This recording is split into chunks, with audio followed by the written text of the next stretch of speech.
Hello दोस्तों, subscribe कीजिए मेरे कुलदीप संचेती चैनल को एंड बेल आइकन को प्रेस कीजिए finance IPOs and latest stock updates के लिए and fundamental analysis. Hello everyone, कैसे हैं आप सभी। मैं हूं कुलदीप और स्वागत करता हूं आपका मेरे यूट्यूब चैनल के अंदर। आज इस दूसरे पार्ट के अंदर हम करने वाले हैं क्वेश्चन नंबर 12 से discussion. Okay, question number 12। Last video में कुछ एरर हो गया था जिसके कारण वो पूरी कंप्लीट नहीं हो पाई थी एंड इसीलिए मैंने फिर आपको सिर्फ 11 क्वेश्चन की वीडियो दी थी, वरना मैं एक ही बनाने वाला था सभी क्वेश्चंस की। तो let's do right now. Okay, सारे क्वेश्चंस अपन अभी खींचते हैं फटाफट। थोड़ा स्पीडली खींचूंगा क्योंकि क्वेश्चंस का नंबर आपको भी पता है बहुत ज़्यादा है। ठीक है, इस क्वेश्चन के अंदर ये क्वेश्चन कहाँ से आया, ये क्वेश्चन देखो यहाँ पे दे रखा है। दैट इज सेकेंड जो हमारी स्टेप है परफॉर्मेंस ऑब्लिगेशन का, ये क्वेश्चन है। पीओ डिटरमाइन आपको यहाँ पे करना है। पीओ डिटरमाइन करने के लिए देखो डाटा क्या दिया है। एक एंटिटी ए है, वो स्पेशलिटी कंस्ट्रक्शन फर्म है, मतलब कि कुछ अच्छा स्पेशलाइज्ड कंस्ट्रक्शन करती है। वह एक कॉन्ट्रैक्ट में आती है एंटिटी बी के साथ में कि वो डिज़ाइन करेगी एंड कंस्ट्रक्ट करेगी, डिज़ाइन का भी करेगी एंड कंस्ट्रक्ट भी करेगी एक मल्टी लेवल शॉपिंग सेंटर को। ओके, प्लस उसके अंदर वो पार्किंग फैसिलिटी भी देगी। ओके, एंटिटी बी ने सोलिसिट्स की बिड्स फ्रॉम मल्टीपल फर्म्स। अब एंटिटी ए एक कंस्ट्रक्शन कंपनी उसको मिला है, लेकिन एंटिटी बी ने कैसे दिया है, मल्टीपल फर्म से मंगवाई थी बिड्स, और उसके बाद में on both phase of the contract design and construction. और डिज़ाइन के लिए उन्होंने अलग से बिड मंगवाई थी एंड कंस्ट्रक्शन के लिए वो उन्होंने अलग से बिड मंगवाई थी। Okay sir, the design and construction of the shopping center and parking facility involve multiple goods and services from the architectural construction। जो आर्किटेक्चर के द्वारा कंस्ट्रक्शन कंसल्टेशन की गई है उसके अकॉर्डिंग एंड इंजीनियरिंग के through procurement and installation of all of the material. मतलब क्या बोल रहे हैं यहाँ पे कि जो डिज़ाइन एंड कंस्ट्रक्शन है शॉपिंग एंड पार्किंग फैसिलिटी की, उसके अंदर एक तो मल्टीपल गुड्स हैं मेरे, ठीक है, मतलब जितना भी कंस्ट्रक्शन का सारा मटेरियल लगेगा वो, और प्लस मैं बहुत सारी सर्विसेज भी ले रहा हूँ, जैसे कि आर्किटेक्चरल कंसल्टेशन हो गया, इंजीनियरिंग हो गई, ठीक है, प्रोक्योरमेंट, इंस्टॉलेशंस वगैरह वगैरह वगैरह। तो ये गुड्स एंड सर्विसेज हैं वो कंसिडर किए गए हैं कि वो सेपरेट परफॉर्मेंस ऑब्लिगेशंस हैं, बिकॉज एंटिटी ए है वो फ्रीक्वेंटली इनको अलग अलग भी बेचती है, जैसे कि architectural consulting and engineering services as well as standalone construction services based on third party design separately. मतलब यहाँ पे क्या बोला कि जो एंटिटी ए है वो, देखो पहली बात तो उसने दोनों के लिए बिड क्या किया है, अलग अलग उन्होंने मल्टीपल वेंडर से बिड मंगवाया था और दोनों के लिए एंटिटी ए ने अलग से बिड किया है। सेकेंड थिंग, जो एंटिटी ए है वो ये सारी सर्विसेज दूसरे लोगों को इंडिविजुअली भी सप्लाई करती है। ओके, सिर्फ किसी को डिज़ाइनिंग, किसी को आर्किटेक्चरल वगैरह वगैरह वगैरह जो भी सर्विसेज को चाहिए वो देती है। ओके, तो इसके बेसिस पे इन्होंने क्या किया है, इसको स्टैंड अलोन कंस्ट्रक्शन सर्विसेज माना है। ओके, एंटिटी ए में require to continuously alter the design of the shopping centre and parking facility during construction as well as continually assess the propriety of the materials initially selected for the project। कि initially जो आपने propriety select की है material की, ठीक है, वो उसको कंटिन्यूसली असेस करेंगे। तो ये बताइए कि कितनी पीओ है यहाँ पे, परफॉर्मेंस ऑब्लिगेशन है एंटिटी ए है वो यहाँ पे होल्ड करता है। ओके, तो ये डाटा आपको दिया गया है। ये था हमारा कौन सा क्वेश्चन नंबर 12। सिंपल, कोई डाउट यहाँ पे?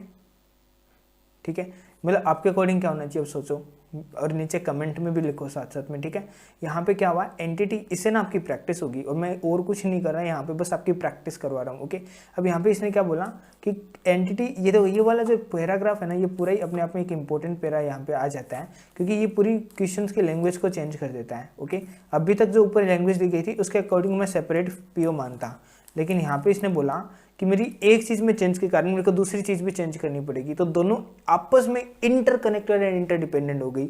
अब इंटरकनेक्टेड एंड इंटरडिपेंडेंट हो गई है एक दूसरे के ऊपर, तो इस कारण से वो एक सीरीज ऑफ डिस्टिंक्ट गुड्स और सर्विसेज हो जाएगी और परफॉर्मेंस ऑब्लिगेशन की डेफिनेशन में एक सिंगल पीओ में फॉल कर जाएगी। ओके, तो अब देखो इसका आंसर क्या है। एंटिटी ए एनालाइज करती है that it would be required to continuously alter the design of the shopping centre and parking facility during construction as well as continuously assess करना पड़ेगा प्रोप्राइटी ऑफ द मटेरियल को। Therefore the design and construction phase are highly dependent on one another. ये एक दूसरे पे क्या है, highly dependent है एक दूसरे के ऊपर। Got it. एंटिटी यह डिटरमाइन करती है कि जो भी सिग्निफिकेंट कस्टमाइजेशन एंड मॉडिफिकेशन है डिज़ाइन एंड कंस्ट्रक्शन सर्विसेज का वह रिक्वायर्ड होगा in order to fulfil the PO under the contract. As such entity A concludes that the design and construction services will be bundled and accounting for as a one performance obligation. यहाँ पे क्या बोला, यहाँ पे one performance obligation में account for होगा। Got it. Question number 13। अब मैं थोड़ा स्पीड ली जाने वाला हूँ तो क्योंकि क्वेश्चन नंबर बहुत है और अपन को सारे करने हैं। ओके, लेकिन हाँ ये नहीं है कि आपको समझ नहीं आएगा, क्या मैं कम बोलूँगा लेकिन काम का बोलूँगा।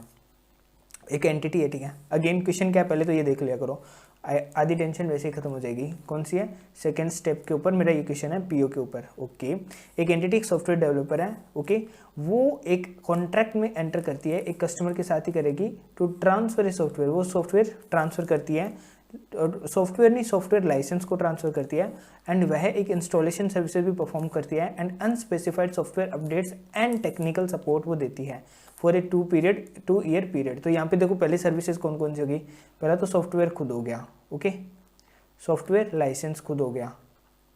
सेकंड, इंस्टॉलेशन की सर्विसेज उसने उसको दी, ओके। देन अनस्पेसिफाइड, ओके, यहाँ पे अनस्पेसिफाइड का बहुत बड़ा ये जो नाम है उसका इम्पैक्ट आएगा। Software updates and technical support, तो 4 टाइप की यहाँ पे वो उसको प्रॉमिस किए हैं इसने कॉन्ट्रैक्ट के अंदर, okay.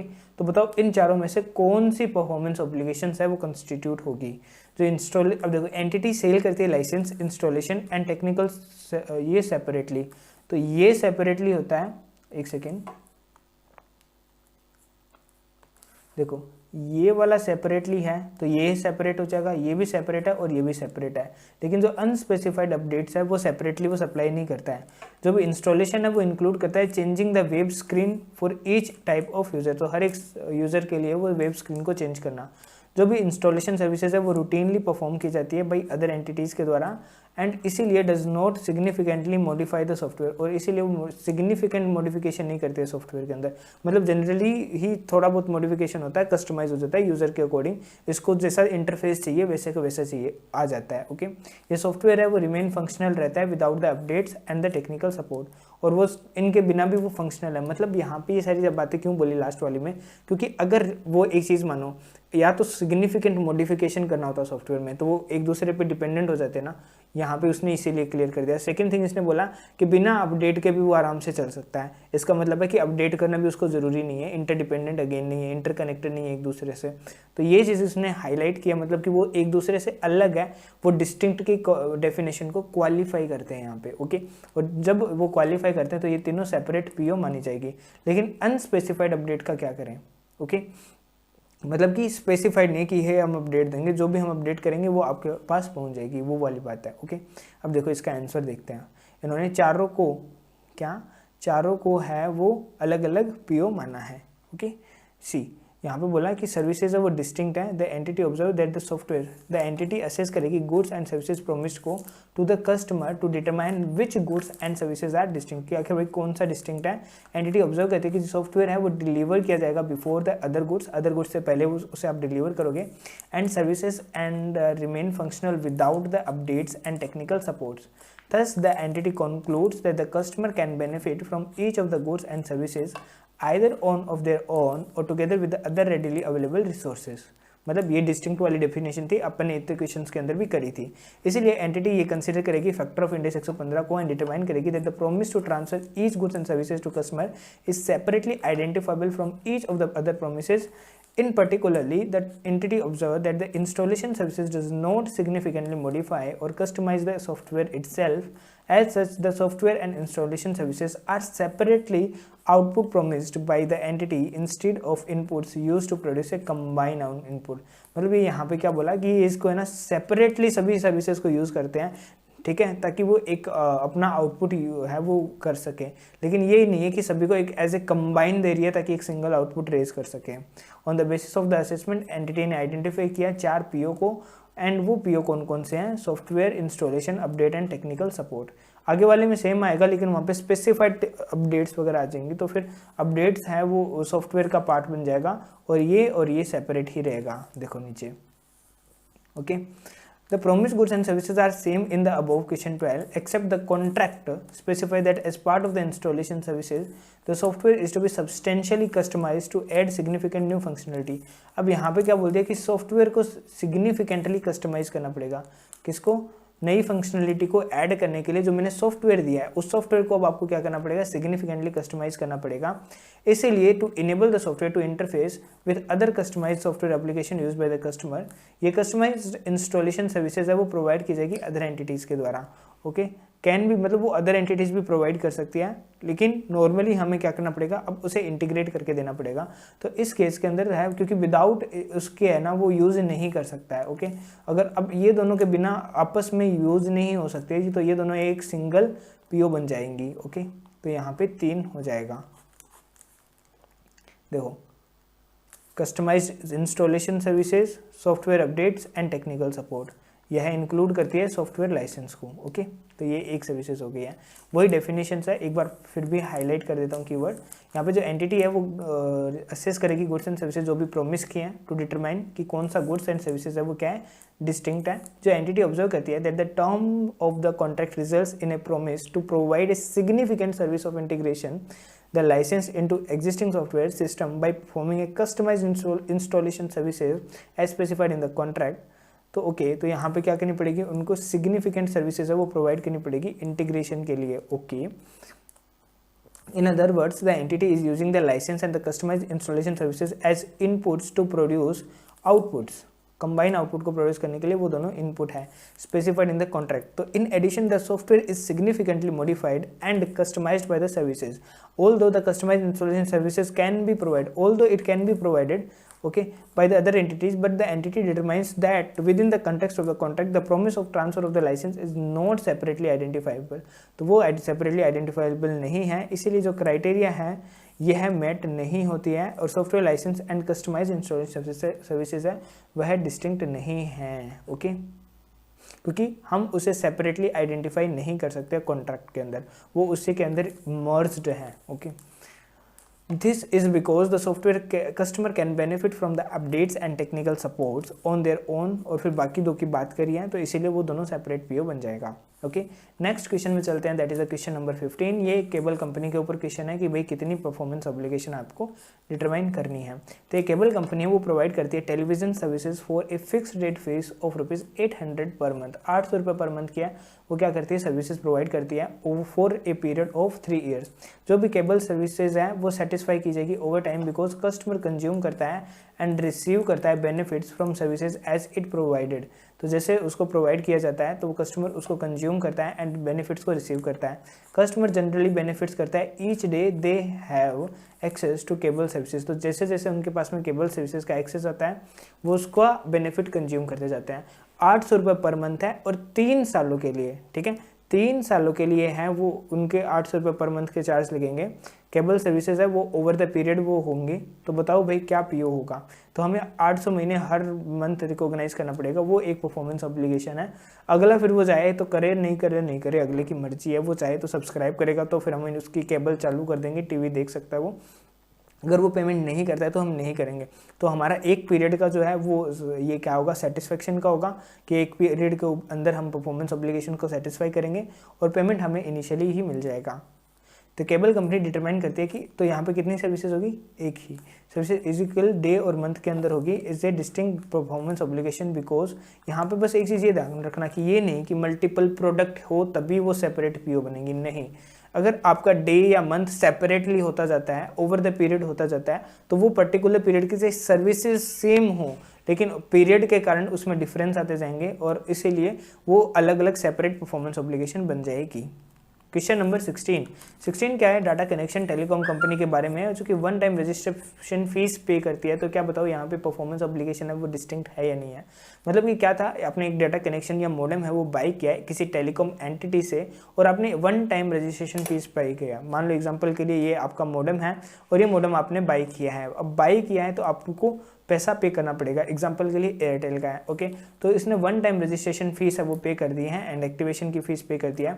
At the time of purchase of the new connection customer will be charge based on the uses of the data services of the connection on monthly basis. तो मंथली बेसिस पे वो क्या होगा, उससे जितना, देखो दो चीज़ें, ठीक है। आप कोई सिम, आप अपना फ़ोन है उसके अंदर कोई सिम है, सिम जो अपन खरीदते हैं ना जियो वगैरह की, तो आपने फर्स्ट टाइम जब सिम खरीदी तो आपने 99 रुपीज़ दिए, आपको सिम मिल गई। अब उसके बाद में आपको हर 3 महीने में वो 399 का रिचार्ज करना पड़ेगा। जो 99 आपने इनिशियली पे किया, क्या वो रिफंडेबल है? नहीं है, वो गए, ठीक है। तो ये बोल रहा है कि जो आपने 99 रुपीज़ पे किए हैं वो, और जो आपने 399 3 मंथ्स के जो ओवर द पीरियड आप पे कर रहे हो, ओके, हर महीने रिचार्ज के लिए, वो दोनों क्या सिंगल परफॉर्मेंस ऑब्लिगेशन है या डिस्टिंक्ट है अपने आप में? तो देखिए, by selling a new connection the entity promise to supply data services to the customer. इस प्रोमिस के साथ में वो एंटिटी बोलते हैं कि भाई हम आपको डाटा सर्विसेज प्रोवाइड करेंगे। कस्टमर है उसका benefit from the just buying A data card. Customer को बेनिफिट कैसे मिल जाएगा? जैसे वो डाटा कार्ड बाई करता है वैसे मिल जाएगा। And data services from third parties. The activity by registering and activating connection is not a services to customer. उसमें रजिस्टर करना फिर उसको एक्टिवेट करना, यह सर्विसेज नहीं है। उनका काम तो ये था कि हमने आपको मॉडेम दे दिया, अब आप इसके थ्रू यूज कर सकते हो, आप करो तो ठीक है, नहीं करो तो ठीक है, हमारा बिक गया, अब हमें कोई टेंशन नहीं है। तो वो उसके लिए रेवेन्यू इमीडिएटली रिकॉग्नाइज कर लेगा। अब जब आप जो रिचार्ज वगैरह करवाओगे और जैसे जैसे देखते जाओगे तो उसका वो सेपरेट पीओ है, सेपरेट परफॉर्मेंस ऑब्लिगेशन है। ये जो आपने 90 रुपीज़ दिए ना, 99 रुपीज़, उसके लिए कंपनी की रिस्पॉन्सिबिलिटी क्या थी? आपको सिम देना। अब आपको सिम को चलाना है, फेंकना है, कुछ भी करो, कंपनी को इससे कोई मतलब नहीं है। Got it? तो ये चीज़ यहाँ पे है कि दोनों सेपरेट पीओ हैं और इसीलिए यहाँ पे उनका काम जो था वो एक्टिवेशन प्रोवाइड करना था, तो वो इमीडिएटली रेवेन्यू को भी रिकॉग्नाइज कर सकते हैं। ये हमारा 16 क्वेश्चन भी हो गया। अब आते हैं 17 क्वेश्चन में। यहाँ पे XYZ लिमिटेड में एक सोफिस्टिकेटेड मशीनरी को परचेज करते हैं जिसको परफॉर्मेंस ऑब्लिगेशन है वो सेटिस्फाई किया जाएगा over the period of time, और यहाँ पे वेरिएबल कंसिडरेशन भी उनको मिलना है। तो चलो एक बार देखते हैं क्या क्वेश्चन के अंदर मेन डाटा है। ओके, यहाँ पे XYZ लिमिटेड है, वो एक कंपनी है, वो एक कॉन्ट्रैक्ट में आती है कस्टमर को to build a sophisticated machinery, कि हम तुम्हारी सोफिस्टिकेटेड मशीनरी है वो बनाएंगे। ओके, जो प्रॉमिस है to transfer the asset is a performance obligation that is satisfied over the period of time. ये नहीं है कि वो आज आया और मैंने आज बना के दे दी, ठीक है। वो आया, मेरे को ऑर्डर दिया है, मेरे को डिजाइन दिया है, और उसको बनाने में मेरे को 1 साल, 6 महीने, 2 साल, 5 साल भी लग सकते हैं। तो over the period of time क्या किया जाएगा? पीओ है वो सेटिस्फाई किया जाएगा। जो प्रॉमिस कंसिडरेशन है वो 2.5 करोड़ रुपए है, but that amount will be reduced और increased depending on the timing of completion of the asset. तो एसेट के कंप्लीशन के टाइमिंग के ऊपर वो डिपेंड करता है। Specifically for each day after 31st March that the asset is incomplete, the promised consideration is reduced by ₹1 lakh। वो 1 लाख रुपये से रिड्यूस होती है। For each day before 31st March the asset is complete, the promised consideration increase by ₹1 lakh। जो promised consideration है वो 1 लाख रुपये से increase हो जाएगा। In addition, upon completion of the asset, a third party will inspect the asset and assign a rating based on the metrics that are defined in the contract। तो जो contract के अंदर define है उस matrix के basis पे वो क्या करेगा? रेटिंग देगा। If the asset receive a specified rating, तो एंटिटी इंटाइटल होगा to an incentive bonus of ₹15 lakh. 15 lakh रुपए का उसको इंसेंटिव बोनस मिल जाएगा। डाटा क्या था भाई? डाटा ये था 2.5 करोड़ में तो मेरी आपसे डील हुई कि मैं आपको मशीनरी बना के दूंगा। ओके, और साथ में ये भी एग्री हुआ है कि ईच डे आफ्टर 31st मार्च, अगर 31 मार्च के बाद में अगर मेरा कंप्लीट रहेगा ना, तो हर दिन के लिए मेरा 1 लाख से कंसिडरेशन कम हो जाएगा। ओके, मतलब मेरे पास डेडलाइन है 31 मार्च, उसको अगर मैंने क्रॉस किया तो उसके बाद में फिर 1 लाख रुपए मेरा पेनल्टी का नेचर है। ये मान लो कि पेनल्टी लगेगी हर दिन डिले के लिए। ओके, लेकिन अगर वही काम मैंने पहले कर दिया, ओके, अगर मैंने वही काम पहले कर दिया, ठीक है, तो वो इंक्रीज हो जाएगा 1 लाख रुपए से। साथ साथ में अगर मेरी एसेट को है वो रेटिंग मिली, रेटिंग कितनी है? स्पेसिफाइड रेटिंग यहाँ पे नहीं दे रखी, 3 स्टार, 4 स्टार, 5 स्टार या 10 स्टार जो भी है, लेकिन अगर वो मिल गई तो मुझे इंसेंटिव भी मिलेगा 15 लाख का। तो डिटरमाइन करनी है आपको ट्रांजेक्शन प्राइस क्या है। अब ट्रांजेक्शन प्राइस आ गई, मतलब यहाँ पे ये चीज़ समझ लो, यहाँ पे अपन थर्ड जो स्टेप है हमारी रेवेन्यू रिकॉग्निशन की, उसके क्वेश्चन यहाँ पे स्टार्ट कर रहे हैं। ओके, चीज़ें समझ आ गई ना? यहाँ पे देखो, फिक्स्ड कंसिडरेशन आपको मिलना है 2.50 करोड़ का। अब जो भी कंप्लीशन की डेट है उसके कारण आपको या तो क्या होगा, माइनस में 1, ठीक है, या फिर प्लस में 1 आपको मिल जाएगा on the basis of date of completion, और प्लस आपको 15 लाख मिल जाएगा अगर रेटिंग आपको मिल गई तो ये आपका टोटल कंसिडरेशन होने वाला है अगर सब कुछ मिलेगा। अब देखते हैं कि यहाँ पे इसने भी ये भी नहीं बता रखा है कि कब तक मैं कंप्लीट कर दूंगा। ओके, तो taking in both the case कि अगर 2.5 करोड़ और वो रहता है तो फिर उसका रिड्यूस हो जाएगा, और अगर उसको लगता है कि वो 15 लाख भी क्लेम कर पाएगा, ओके, तो फिर उस केस के अंदर ये 15 लाख भी प्रोपोर्शनलिटी या एक्सपेक्टेड वैल्यू मेथड के बेसिस पे है, वो हम क्या कर लेंगे, डिटरमाइन कर लेंगे। देखिए अब इसका आंसर पढ़ते हैं। अब मैं एक चीज़ और बोल देता हूँ, चलो यहाँ पे कॉन्सेप्ट और बोल देता हूँ। देखिए दो टाइप के कंसिडरेशन होते हैं, फिक्स्ड और वेरिएबल। ओके, फिक्स्ड के केस में क्या होता है, फिक्स्ड कंसिडरेशन है, आप उसको रिकॉग्नाइज करो, कोई दिक्कत नहीं है। ओके, कोई दिक्कत नहीं है, आप उसे रिकॉग्नाइज करो, जैसे ही आपकी परफॉर्मेंस ऑब्लिगेशन सेटिस्फाई हो जाती है। ओके, लेकिन जो वेरिएबल कंसिडरेशन होता है, ओके, वो पीओ के सेटिस्फेक्शन पे भी पता नहीं होता है, क्योंकि वो एट द एंड जाके पता चलता है कि कितना मिलने वाला है। तो वेरिएबल है, तो वेरिएबल को रिकॉग्नाइज करने के दो मेथड है, एक तो है ईवीएम और एक है मोस्ट लाइकली मेथड यानी एमएलएम। ईवीएम क्या है, एक्सपेक्टेड वैल्यू मेथड, और एमएलएम क्या है, मोस्ट लाइकली मेथड। ओके, तो मोस्ट लाइकली अमाउंट मेथड ये क्या बोलता है कि ईवीएम तो सीधा ये बोलता है कि यहाँ पे आपको पता होगा कि मेरी जो चांसेस है वो ये हैं कि मेरा 10%, 20% या 30% या 70% या 40% या 50%, ये चांसेस इतने इतने होने के, मल्टीपल अमाउंट्स होगी और मल्टीपल प्रोबेबिलिटी होगी। तो आप अमाउंट को प्रोबेबिलिटी में मल्टीप्लाई करके टोटल निकाल लोगे, तो वो आपकी आ जाएगी एक्सपेक्टेड वैल्यू कि इतना मेरे को मिल सकता है। लेकिन मोस्ट लाइकली मेथड के अंदर क्या होती है, मैक्सिमम सिर्फ दो ही अमाउंट होती है, या तो होगा या नहीं होगा। अगर होगा तो मेरे को मिलेगा, नहीं होगा तो कुछ नहीं मिलेगा। समझ रहे हो? एग्जाम्पल के लिए देखो, यहाँ पे अगर 1 लाख रुपए मैं कहूँ तो ऊपर नीचे जा सकता है, ठीक है। तो अगर जो भी मेरी डेट है मैंने निकाली कि लगभग मेरा 5 अप्रैल को खत्म होगा, तो 5 दिन का एडिशनल जाएगा, तो उसके मैं रेवेन्यू रिकॉग्नाइज कर लूंगा। ओके, उससे 5 दिन का रिड्यूस करके। और ये भी हो सकता है, अब आगे अपन क्वेश्चन करेंगे ना, तो जैसे इंसेंटिव है तो एक और भी आएगा। ओके, उसके अंदर कईयों में प्रोबेबिलिटी होगी, कईयों में सिर्फ ये होगा अगर मेरे को रेटिंग मिल गई तो 15 लाख मिलेंगे, और रेटिंग नहीं मिली तो कुछ नहीं मिले। तो ये मोस्ट लाइकली मेथड में है, या तो हम पूरा लेंगे या फिर लेंगे ही नहीं, ऐसा होता है। ओके, लेट्स सी इसका आंसर क्या है। इसका कोई वैसे आंसर नहीं निकलेगा, ठीक है, ये एक थ्योरी क्वेश्चन है, तो अपन को सब्जेक्टिव आंसर यहाँ पे देना है, ये नहीं कि कैलकुलेशन करके कुछ देनी है क्या। तो देखो, in determining the transaction price entity prepare करेगी एक separate estimate for each element of variable consideration. Variable consideration के हर एलिमेंट के लिए एंटिटी एक सेपरेटली एस्टिमेट करेगी कि क्या हम वो अचीव कर सकते हैं या नहीं कर सकते हैं, जो भी कंडीशंस है क्या वो फुलफिल हो सकती है या नहीं कर सकती, ये चीज़ इंश्योर करेंगे। एंटिटी डिसाइड करेगी कि वो एक्सपेक्टेड वैल्यू मेथड है वो यूज़ करेगी to estimate the variable consideration associated with the daily penalty or incentive। Okay, यहाँ पे उसने कौन सा मेथड यूज किया है, ईवीएम की, जो भी उसको डेली पेनल्टी लग सकती है उसके लिए वो एक्सपेक्टेड वैल्यू मेथड यूज करेगी, बिकॉज जो मेथड है वो एंटिटी एक्सपेक्ट करती है to better predict the amount of consideration to which it will be entitle. तो जो भी कंसिडरेशन के लिए इंटाइटल होगी उसके लिए ये सबसे पहले प्रेडिक्ट कर सकती है। Second thing is the entity decide to use the most likely method amount, यानी कि एमएलएम यूज करेगी।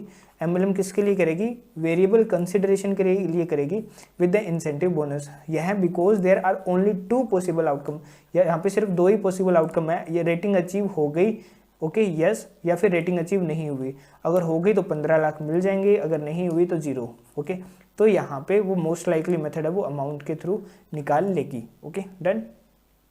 लेकिन यहाँ पे करना है एंटिटी को, अपन को तो सब सब्जेक्टिव आंसर देके छोड़ना है कि ये सिचुएशन में ये हो सकता है। यहाँ पे आपका 17 नंबर क्वेश्चन भी खत्म हुआ। अब चलते हैं 18 नंबर क्वेश्चन के अंदर। 18 है वो एएससी लिमिटेड का है, मैं भी थोड़ा फास्ट भाग रहा हूँ क्योंकि क्वेश्चन बहुत सारे हैं। एएससी लिमिटेड है वो एंटर करता है into a contract with a customer to build a manufacturing facility, कि वो मैन्युफैक्चरिंग फैसिलिटी को बिल्ड करेगा। जो एंटिटी वो डिटरमाइन करती है that the contract contains 1 PO satisfied over time, कि सिंगल पीओ है वो क्या करेंगे, वो सेटिस्फाई करेंगे over the period of time. Over the period of time वो सिंगल पीओ को सेटिस्फाई करेंगे। अब कंस्ट्रक्शन है वो शेड्यूल किया गया है to be completed on 36th month from the agreed upon price of ₹25 crore, कि 25 करोड़ रुपए हम आपको देंगे। ओके, और आपका कंप्लीट कब हो जाना चाहिए, 36 मंथ, यानी कि 12 मंथ एक ईयर में होते हैं, तो 3 ईयर का यहाँ पे उन्होंने टाइम दिया है आपको। ओके, तो एंटिटी के पास में अपॉर्चुनिटी है कि वो एक परफॉर्मेंस बोनस अर्न कर सकती है। क्या चीज़ अर्न कर सकती है, परफॉर्मेंस बोनस को अर्न कर सकती है फॉर अर्ली कंप्लीशन के लिए। और वो कितना है, 15% बोनस है of the contract price if completed by 30th month. अगर 30वें मंथ में कंप्लीट हो जाता है तो उनको क्या मिलेगा, 15% बोनस यहाँ पे मिलेगा। ओके, और इसकी लाइकलीहुड क्या है, 25% है। ओके, अब देखो ये यहाँ पे लाइकलीहुड आ गया ना, जैसे कि अभी मैंने बताया था कि मेरे को लग रहा है कि ये भी हो सकता है, या फिर ये भी हो सकता है, या फिर ये भी हो सकता है, और तीनों सिचुएशन के होने पे अगर मान लो कोई भी एक हुई तो मेरी अमाउंट डिफर करेगी। ये नहीं है कि या तो मिलेगा या नहीं मिलेगा, एक चीज़ होगी, नहीं, यहाँ पे तीनों सिचुएशन में मेरी अमाउंट डिफर करेगी, और डिफर करती है इसीलिए मैं यहाँ पे एक्सपेक्टेड वैल्यू कैलकुलेट करता हूँ। और जहाँ पे डिफर नहीं करती, सिर्फ दो ही सिचुएशन, या तो होगा या नहीं होगा, और नहीं होगा तो कुछ नहीं मिलेगा, होगा तो पूरा मिल जाएगा, तो वहाँ पे मैं मोस्ट लाइकली मेथड करता हूँ, क्योंकि या तो होना है या नहीं होना है। इसके अंदर क्या है, होगा तो सही, होगा ये तो श्योर है, ठीक है, लेकिन कितना होगा ये श्योर नहीं है, तो इसके लिए एक्सपेक्टेड वैल्यू मेथड में यूज़ करता हूँ। होप सो आपको समझ आ गया हो। ओके, अब यहाँ पे 15% बोनस मिलेगा अगर आपने 30 महीने में कर दिया, तो इसकी लाइकलीहुड, अब देखो 15% बोनस मिलेगा ना, तो 25 करोड़ का 15% कितना हुआ, 3.75 करोड़। ओके, और इसकी प्रोबेबिलिटी है 25%, ठीक है। सेकंड बोलता है कि 32 मंथ में कंप्लीट हो जाएगा तो 10% बोनस मिलेगा, तो 25 इंटू 10% यानी कि 2.5 करोड़, और इसकी प्रोबेबिलिटी कितनी है, 0.10। ओके, एंड थर्ड है कि इसकी लाइकलीहुड है 0.40, और थर्ड है जिसकी मेरी लाइकलीहुड है 5%, 15%, लेकिन कितना मिलेगा, 15% बोनस, तो 25 इंटू 15% दैट इज 3.75। ओके, तो अगर मैं इसको इससे मल्टीप्लाई कर देता हूँ तो कितना मेरा वैल्यू आने वाला है, गॉट इट। तो 3.75 into 0.25 M plus 2.5 into 0.4 M plus 3.75 into 0.15 M plus, ये हो गया टोटल मेरा 2.5 करोड़। ओके, तो इन तीनों का जब मैं टोटल करूँगा तो मेरा आएगा 2.5 अगेन CR। तो ये मेरा हो गया किसके थ्रू, EVM के थ्रू, एक्सपेक्टेड वैल्यू मेथड के थ्रू मैंने निकाल लिया कि इतना मेरा परफॉर्मेंस बोनस होना चाहिए। लेकिन अब देखो यहाँ पे तो एक की बात की, अब यहाँ पे दूसरा, ये क्या है, वेरिएबल कंसिडरेशन है, और उसको निकालने के दो मेथड थे अपने पास में। यहाँ पे बोला in addition to the potential for performance bonus for early completion, यह इंटाइटल्ड रहेगी टू एक क्वालिटी बोनस ऑफ ₹2 करोड़ अगर हेल्थ एंड सेफ्टी इंस्पेक्टर है वो असाइन कर देता है एक good star rating as defined by the agency. तो यहाँ पे 60% चांसेस हैं कि it will receive the quality bonus. तो कितना रिकॉग्नाइज करेंगे, देखो यहाँ पे ये नहीं कि 60% से मल्टीप्लाई करेंगे, चांसेस है कि 60% हमको मिल जाएगा, तो मिलेगा तो पूरा का पूरा ही मिलेगा, या फिर मिलेगा ही नहीं, ठीक है। या तो वो रेटिंग दे देगा तो पूरा का पूरा हमें मिल जाएगा, रेटिंग नहीं देता है तो कुछ नहीं मिलेगा। तो यहाँ पे 60% चांसेस है, यानी कि मोर देन 50% चांसेस है कि ये मिलेगा। तो मिलेगा तो कितना मिलेगा, 2 करोड़ पूरा मिलेगा। और ये क्या है, हमारा मोस्ट लाइकली मेथड से अमाउंट डिटरमाइन किया। तो 2 करोड़ ये, 2.5 करोड़ ये, तो कितना हुआ 4.50, 4.5 करोड़, और ऊपर कितना आया था मेरा 25 करोड़ मेरा बेस प्राइस था। तो टोटल हो गया 29.50 करोड़ मेरा रेवेन्यू फ्रॉम दिस कॉन्ट्रैक्ट, जो कि मेरे को रिकॉग्नाइज करना है। ओके, देखो लेकिन यहाँ पे मैंने कुछ गलती की है। क्या गलती की है, लेट्स सी।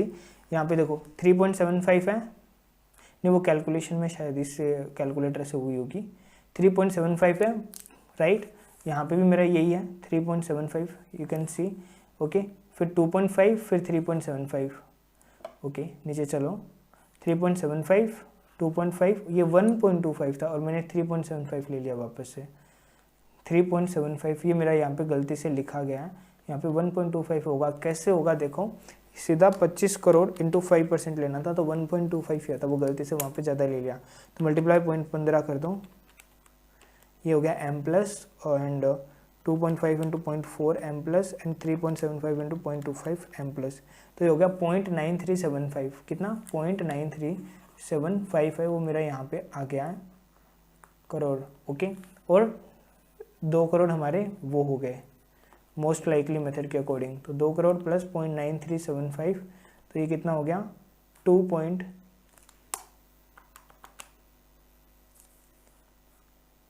ऐसे कैसे 2.9375 होगा, राइट। और वो अगर मैं इसमें ऐड कर देता हूँ किसमें, 25 करोड़ के अंदर, तो ये हो जाएगा प्लस 25, तो 27.9375 करोड़ है वो मेरा टोटल अमाउंट हो जाएगा। ओके, लेट्स सी, यहाँ पे एक्सपेक्टेड वैल्यू मेथड बोल दिया है 2.125, ये हो गया मोस्ट लाइकली से 2 करोड़ हो गया, और टोटल इसने दिखाया नहीं है, तो टोटल आप अपनी तरफ से दिखा सकते हो एडिशनली। ओके, उसके बाद में आता है क्वेश्चन नंबर 19 किसका लिए है, HT लिमिटेड एक कंपनी है और उसकी डाटा दे रखा है।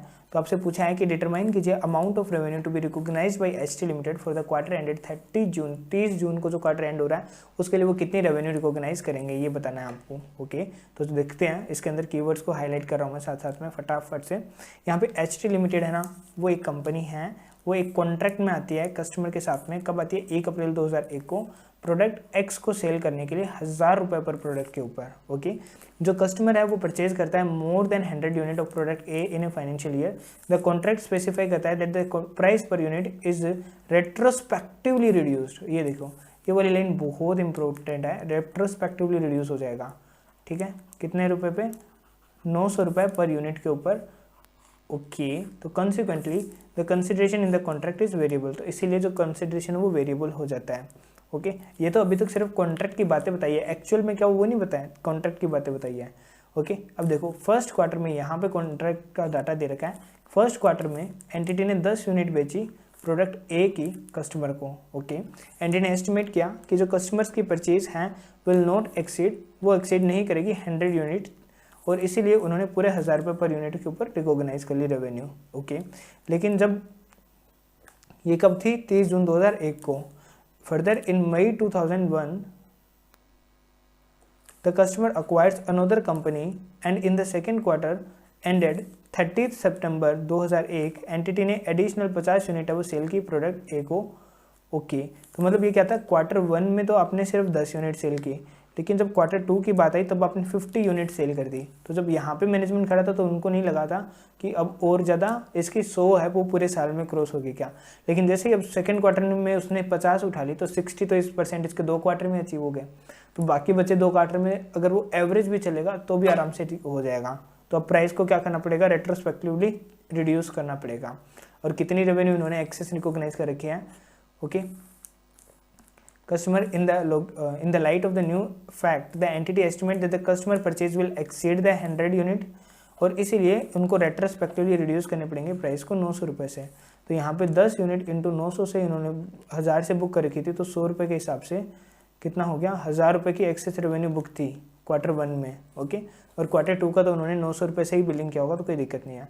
तो यहाँ पे जो 1000 रुपीज़ से, ठीक है, 10,000 की रेवेन्यू बुक की और होनी कितनी चाहिए थी, 9000 की बुक होनी चाहिए थी, तो 1000 का यहाँ पे एक्स्ट्रा है।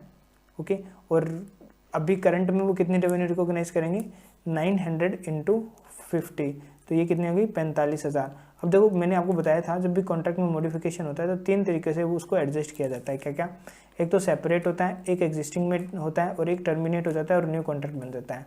तो ये सेपरेट वाला भी नहीं है और ये टर्मिनेशन वाला भी नहीं है, ये तो एग्जिस्टिंग में ही चेंज है। तो अपन इसको कैसे अकाउंट फॉर करते हैं, कम्युलेटिव कैचअप बेसिस के ऊपर। ओके, और उसके अकॉर्डिंग क्या करते हैं हम, आज की डेट तक कितनी रेवेन्यू रिकॉग्नाइज हो जानी चाहिए थी और अभी तक कितनी रेवेन्यू रिकॉग्नाइज हो चुकी है, वो हम जो डिफरेंस होता है फिर उसको रेवेन्यू रिकॉग्नाइज करते हैं। अब आज की डेट तक 10,000 रेवेन्यू रिकॉग्नाइज हो रखी है पहले से, और हो कितनी जानी चाहिए थी, टोटल कितनी हुई है, 50 और 10 60 इंटू 900, 6 9 54,000 है वो रिकॉग्नाइज हो जानी चाहिए थी, और हो रखी है 10,000। ओके, तो कितना डिफरेंस बचा, 44,000 का रेवेन्यू वो इस साल रिकॉग्नाइज होगा। ओके, देखो इसीलिए 1000 है वो रिडक्शन ऑफ रेवेन्यू का रिकॉग्नाइज हो गया, और ये 44,000 रुपये का रेवेन्यू रिकॉग्नाइज करेंगे। अब आता है क्वेश्चन नंबर 20। ठीक है, 20 क्या बोलता है, 1 अप्रैल 2001 को एंटिटी एंटर करती है कॉन्ट्रैक्ट में with a client to provide asset management services, वो असेट मैनेजमेंट सर्विसेज देगी। ग्रेट, असेट मैनेजमेंट है वो सर्विसेज यहाँ पे दे रही है। कितने सालों के लिए, 5 सालों के लिए, 5 ईयर तक आप उसको क्या दे रहे हो, असेट मैनेजमेंट सर्विसेज है वो आप दे रहे हो। ग्रेट, जो एंटिटी है वो रिसीव करती है 2% quarterly management fees based on the clients assets under management eight the end of each quarter, की हर क्वार्टर के एंड में है मैनेजमेंट है वो कितना रिसीव करता है, मैनेजमेंट फीस रिसीव करेगा 2% की रेट से। कितना, 2% हर क्वार्टर के एंड पे मिलेगा उसको, जितना भी उसका है। Okay, in addition entity receive करेगी परफॉर्मेंस बेस्ड इंसेंटिव फीस अगर उसके फंड की रिटर्न है वो ऑब्जर्वेबल मार्केट इंडेक्स से है। ठीक है, पिछले 5 सालों का, वो भी फॉर द 5 ईयर पीरियड, पिछले 5 सालों का जो भी इंडेक्स है, लाइक अपने जैसे निफ्टी है तो पिछले 5 सालों का जो निफ्टी है वो जो रिटर्न दे रहा है अगर उससे 20% से एडिशन रिटर्न देता है, 20% से जो एक्सेस में रिटर्न दी है उससे अगर आपकी 20% से एक्सेस जो रिटर्न है उसके ऊपर आपको क्या मिलेगा, परफॉर्मेंस बेस्ड इंसेंटिव मिलेगा 20% का। उससे जो एग्जांपल के लिए मानता हूँ कि मैं पिछले 5 सालों में निफ्टी हमें 20% की रिटर्न दे रहा है, ओके, और मैंने यहाँ पे क्या किया है कि फंड के ऊपर है वो 40% की रिटर्न कमाई है, तो यहाँ पे 20% तक तो चलेगा, वो तो विद इन द लिमिट है, उस पर आपको कुछ परफॉर्मेंस बोनस नहीं मिलेगा। तो 20% से ज़्यादा जो आपने रिटर्न कमाई है ना, उसके ऊपर मान लो वो 20% 1 करोड़ की वैल्यू, तो उस 1 करोड़ का 20% अब आपको मिल जाएगा परफॉर्मेंस बेस। मतलब कि 2% तो आपकी क्वार्टरली फीस रहेगी और 20% रहेगा जो भी आपने एडिशनल इनकम उनको अर्न करके दिया है over the observable market index के रिटर्न से।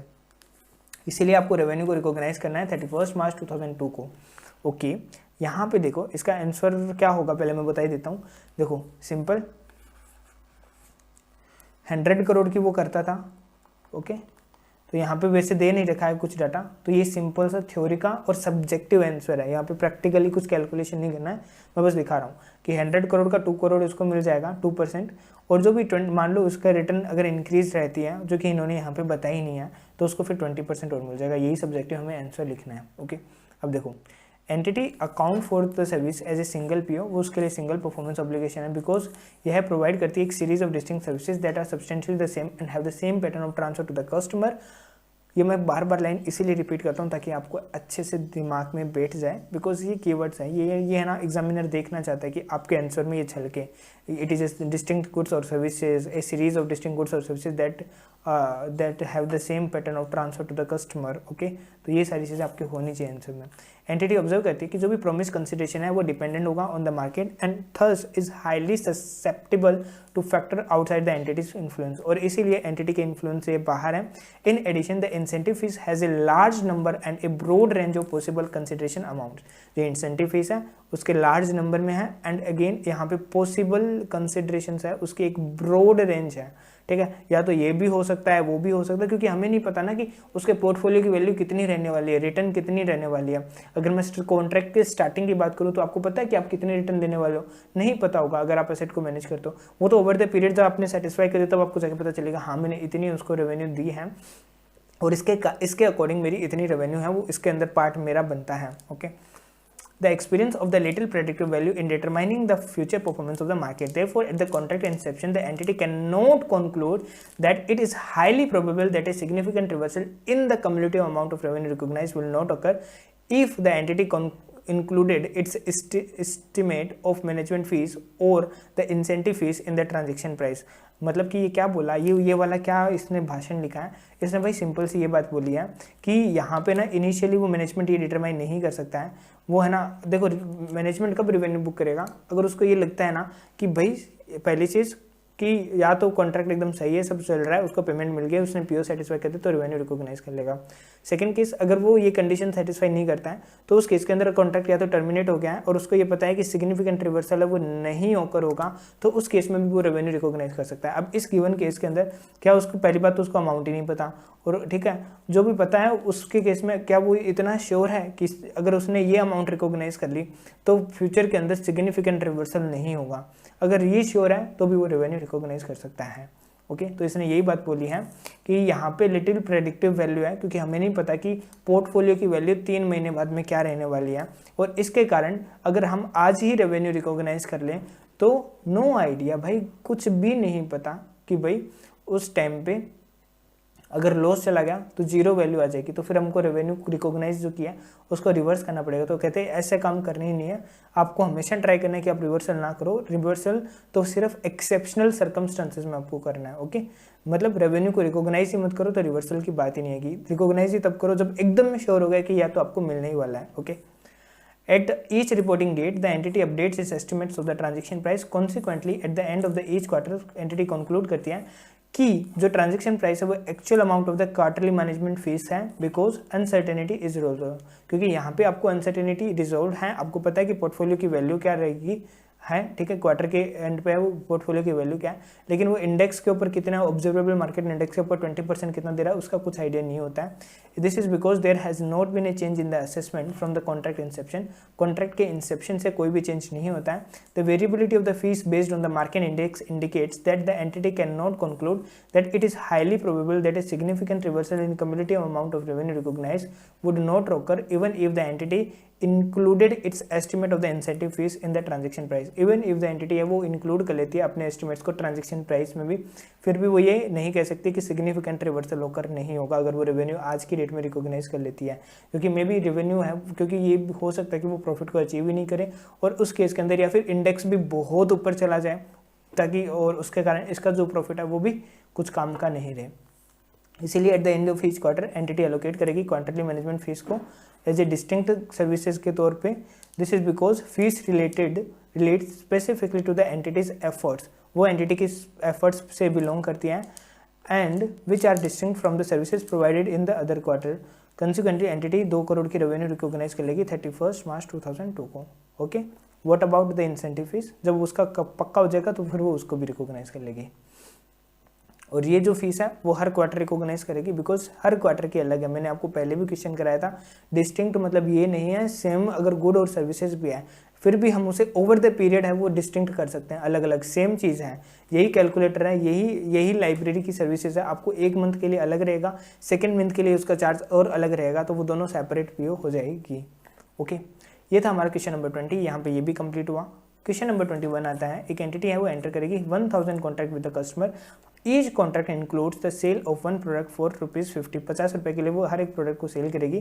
कैश रिसीव्ड होता है when control of A product transfer. एक प्रोडक्ट है उसका अगर कंट्रोल ट्रांसफर हो जाता है तब आपको कैश है वो क्या हो जाएगा, रिसीव हो जाएगा।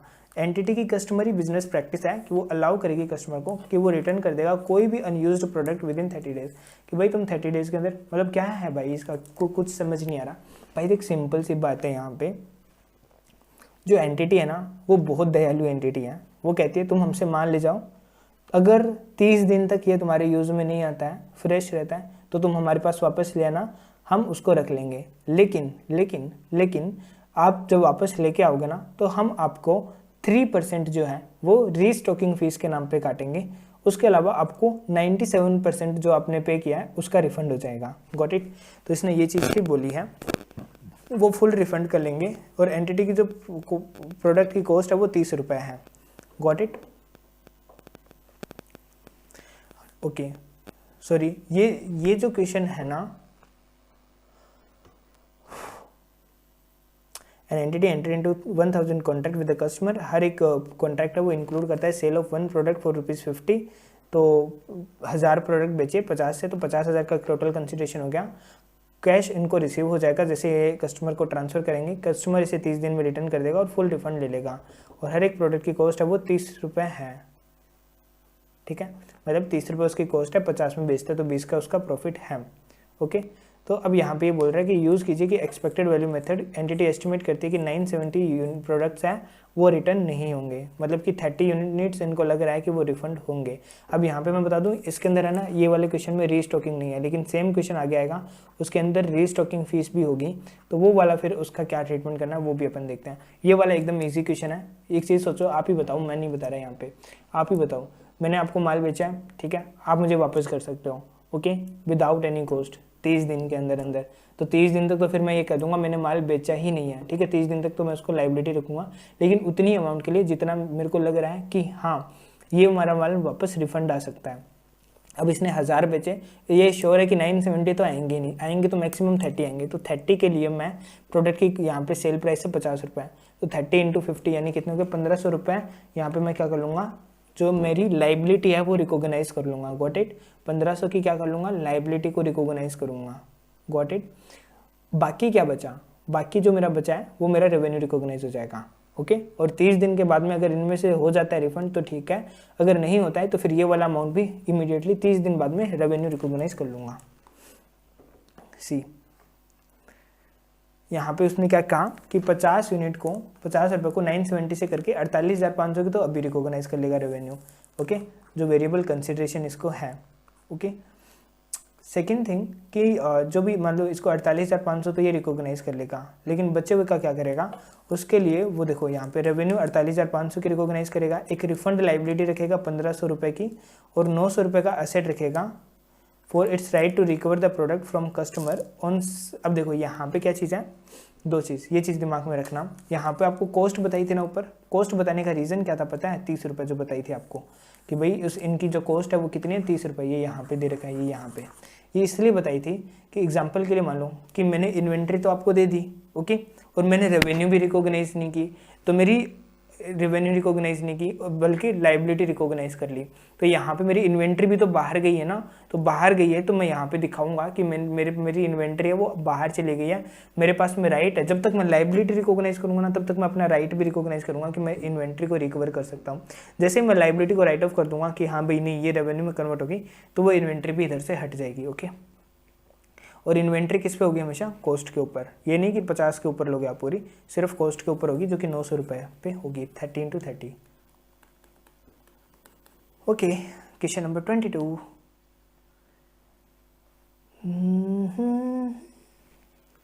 ला ला ला ला ला ला ला ला ला ला। हो भाई, कुछ ज़्यादा ही खींच रहा हूँ क्या मैं, लेकिन खींचूंगा नहीं ना, तो इसके अंदर 79 क्वेश्चंस हैं, यू कांट इमेजिन कि बहुत टाइम लग जाएगा, तो खींचना ज़्यादा सही रहेगा।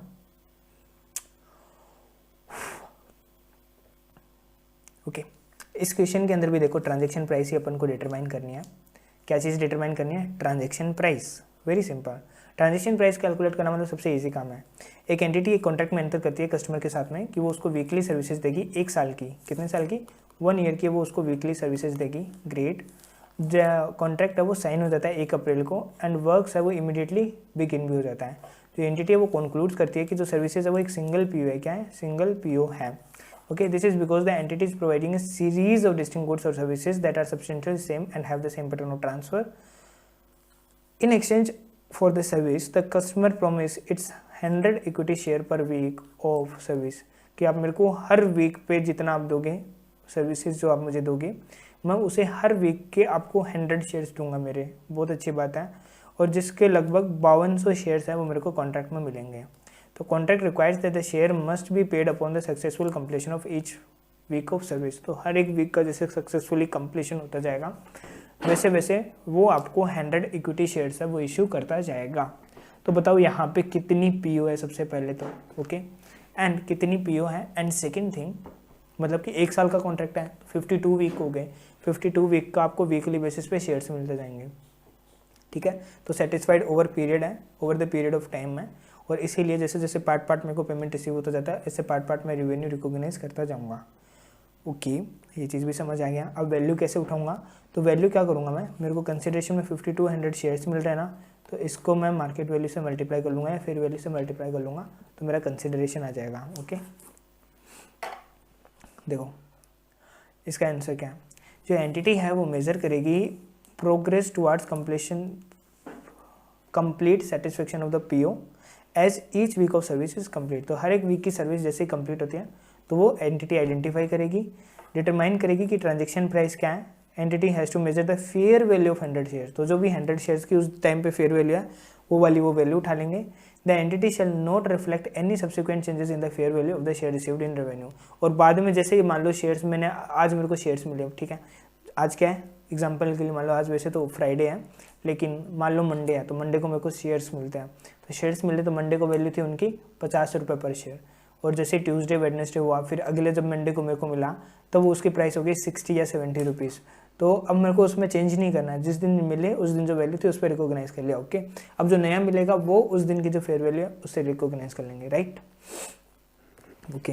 अब बात करते हैं क्वेश्चन नंबर 23, जो कि हमारा बोलता है आरटी लिमिटेड वाला कि उसने बिल्ड किया कोई ऑफिस बिल्डिंग 18 महीने के अंदर, फिक्स और वेरिएबल दोनों कंसिडरेशन है। ये ऐसा ऊपर भी देख के हैं अपन, देखो 350 करोड़ रुपए यहाँ पे फिक्स अमाउंट है, 18 महीने के पीरियड में कंप्लीट होनी है, और साथ में 10 लाख इक्विटी शेयर्स मिलेंगे बोनस के तौर पे अगर यह कंप्लीट कर देता है ऑफिस बिल्डिंग का कंस्ट्रक्शन 1 ईयर के अंदर, यानी कि 1 ईयर का टारगेट है। अगर इसमें कंप्लीट हो गई तो तुमको 10 लाख इक्विटी शेयर्स भी मिलेंगे, और 350 करोड़ तो तुम्हारा फिक्स्ड कंसिडरेशन है ही, और साथ में प्लस आपको 10 लाख शेयर्स भी मिलेंगे, great.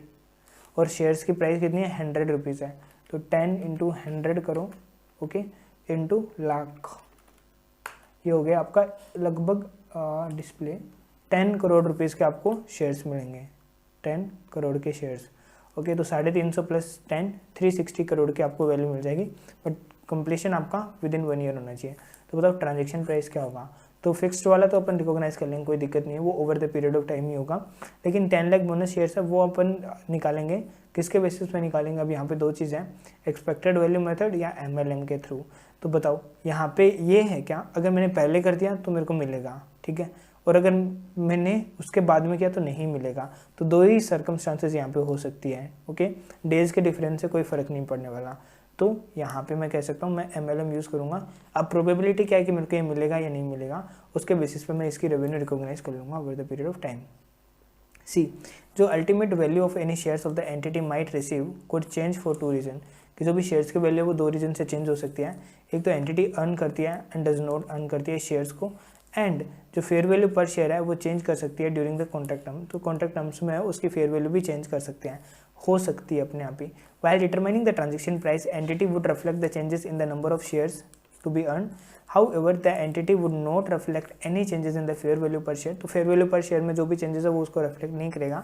Said another way, the share price of ₹100 is used to value the potential bonus throughout the life of the contract. जो contract की life है उसके अंदर जो भी changes हुए हैं वो उसको reflect करना चाहिए।